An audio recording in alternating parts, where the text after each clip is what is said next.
software modernization. And what that really means is that many companies have software assets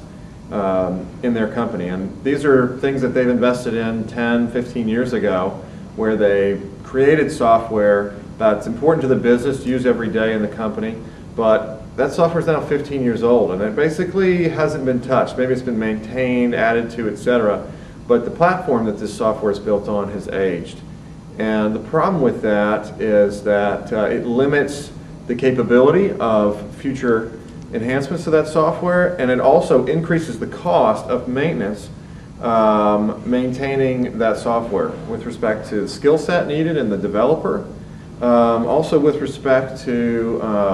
the actual security risk associated with old platforms, sometimes maybe not being supported by the original vendor, whether that's Microsoft or IBM or whoever it might be.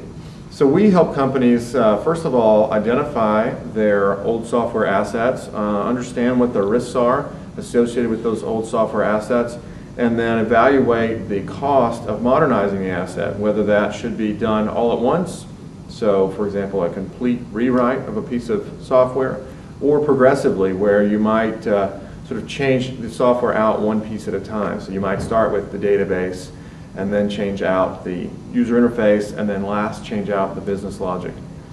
And this way the cost of modernization can be spread out over time, but the benefits start to be realized as soon as these new layers are sort of plugged in. This also helps to minimize the downtime of this application when you transition, as well as this sort of downtime of user requested features. So if you have an old application that is continually being updated, a lot of times those applications, in order for a company to do that in-house, they have to sort of take their support and maintenance crew off of support and maintenance requests from their user community and put them on sort of the R&D work associated with modernization. What that means is that there's no one responding to those user requests, and they have to wait basically until the entire new application is released to have any type of new feature adds to respond to the business needs of the end users. Another challenge with companies doing software modernization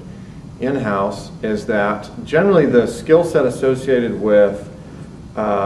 maintenance of a legacy application is not the skill set that's needed sort of on the technical and engineering side with a rewrite.